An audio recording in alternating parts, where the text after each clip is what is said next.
আসসালামু আলাইকুম। আমার চ্যানেলে সবাইকে স্বাগতম। কাছের ও দূরের সবাইকে শুভেচ্ছা, অভিনন্দন আর আমার একরাশ ভালোবাসা জানিয়ে শুরু করছি আজকের রেসিপি। সবাই দেখছো JSM কুকিং স্টুডিও, আর বরাবরের মতো তোমাদের সাথে আছি আমি জান্নাত। আর আজকে তৈরি করে দেখাবো একদম অন্যভাবে সরষে ইলিশ।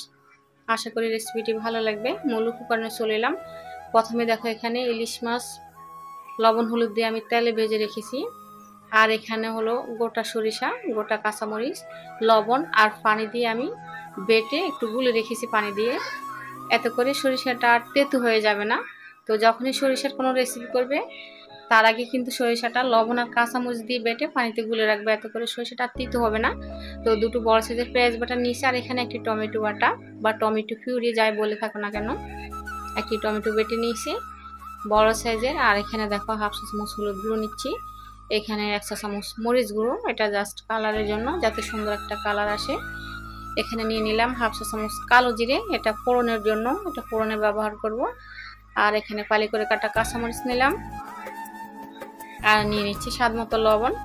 তো এই সর্ষে ইলিশটা আসলে সবাই একভাবে রান্না করে, আমি একটু অন্যভাবে রান্না করলাম। খুবই ভালো টেস্ট আসে, খুবই মজাদার হয়। তো প্রথমে চুলায় একটি পাত্র বসিয়ে সরিষার তেল গরম করে নিলাম, আর ফোড়নের জন্য দিয়ে দিচ্ছি কালো জিরে। আর মাছটা যে ভেজে রেখেছিলাম লবণ হলুদ দিয়ে, সে মাছ ভাজার তেলটাও সাথে আমি অ্যাড করে দিয়েছিলাম। এবারে দিয়ে দিচ্ছি পেঁয়াজ বাটা। আর আমার তেলটা কিন্তু একদম হিট হয়ে গেছিল, দেওয়ার সাথে সাথে কিন্তু পেঁয়াজটা ভাজা আরম্ভ হয়ে গেছে। আর দিয়ে দিচ্ছি টমেটো পিউরি, এখন নেড়ে নিচ্ছি। তো তেলটা কিন্তু খুবই হিট ছিল, সেজন্য সাথে সাথে ভাজা হয়ে গেছে। আর দেখো হলুদ দেওয়ার আগে খুবই সুন্দর একটি কালার এসে গেছে। টমেটো এভাবে বেটে দিলে কালারটা খুবই সুন্দর আসে। তো পেঁয়াজে টমেটোটা আমি কয়েক মিনিট ভেজে নিয়েছি, আর দেখো তেলটা কিন্তু ছেড়ে ছেড়ে আসছে। এই মুহূর্তে দিয়ে দিচ্ছি হলুদ গুঁড়ো। হলুদটা যদি এভাবে তেলে দেওয়া হয় তাহলে কিন্তু কালারটাও সুন্দর আসে। মরিচ গুঁড়োটাও দিয়ে দিলাম, আবারও নেড়ে নিচ্ছি। তো তেলটা যেহেতু প্রচুর হিট, সেজন্য কিন্তু সাথে সাথে নেড়ে নিতে হবে। আর এই মুহূর্তে কিন্তু এখন আমি চুলাটা মিডিয়াম করে দিয়েছি, যাতে আমার উপকরণগুলো পুড়ে না যায়, পুড়ে গেলে কালারটা ভালো আসবে না। তো মিডিয়াম আছে কয়েক মিনিট ভেজে নিয়েছি পেঁয়াজ টমেটোটা। ভেজে নেওয়ার পরে দেখো তেলটা ছেড়ে ছেড়ে আসছে।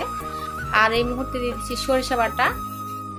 অফ ক্যামেরা যে সরিষাটা আমি কাঁচামরিচ, গোটা সরিষা, পানি আর লবণ দিয়ে বেটে রেখেছিলাম, তো সেটা দিয়েও নেড়ে নিলাম। এবারে দিয়ে দিচ্ছি স্বাদ মতো লবণ। এভাবে একবার সরিষা ইলিশ করে দেখো, খুবই মজাদার হয়। আর এখন ইলিশের মৌসুম, তো ইলিশের মৌসুমে এভাবে একবার সরিষা ইলিশটা তৈরি করে দেখো, বাসার সবাই পছন্দ করবে।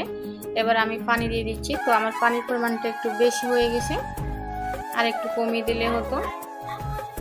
তো পানিটা একদম টকবক করে ফুটছে আমার ঝোলটা, যে ঝোলটা দিয়েছিলাম। এবার দিয়ে দিব আমি মাছ। তো আমি ফ্যামিলির সবার জন্য রান্না করছি, সেজন্য আমি মাছের পরিমাণটা বেশি দিলাম। এখানে 6-7 পিস মতো মাছ দিলাম আমি। তোমরা তোমাদের ফ্যামিলির সদস্য অনুযায়ী বা পরিমাণ মতো মাছ রান্না করতে পারো। তো আবার আমার ঝোলটা ফুটে উঠেছে, এই মুহূর্তে দিয়ে দিচ্ছি আমি ফালি করে কাটা কাঁচামরিচটা সবার শেষে দিলাম। এবার আমি এটাকে ফুল হিটে কয়েক মিনিট রান্না করে নিব। তো আমরা রান্না করে নিয়েছি, দেখো আমার তেলটা একদম বেশি উঠেছে। আর এটা ঠান্ডা হওয়ার পরে, যেহেতু সরিষার রেসিপি, ঠান্ডা হওয়ার পরে কিন্তু আর একটু মাখা মাখা হয়ে যাবে। তো এবার আমি পরিবেশন করে দিচ্ছি, এবার পরিবেশনের পালা। আর আমার মাছগুলো দেখতে পাচ্ছ ভাঙ্গেনি, কিন্তু একদমই গোটা গোটা আছে। তো আমি পরিবেশন করে নিলাম, আর দেখো খুবই সুন্দর একটি কালার এসেছে। এখনো কিন্তু অনেক গরম, ধোয়া উঠছে। তো বন্ধুরা, কেমন লাগলো আমার আজকের এই সরষে ইলিশের রেসিপি? ভালো লাগলে একটি লাইক করে দিও প্লিজ। আর প্রতিদিনই এরকম নতুন নতুন রেসিপি পেতে আমার চ্যানেলটি সাবস্ক্রাইব করে পাশে থেকে সবাই ভালো থেকো।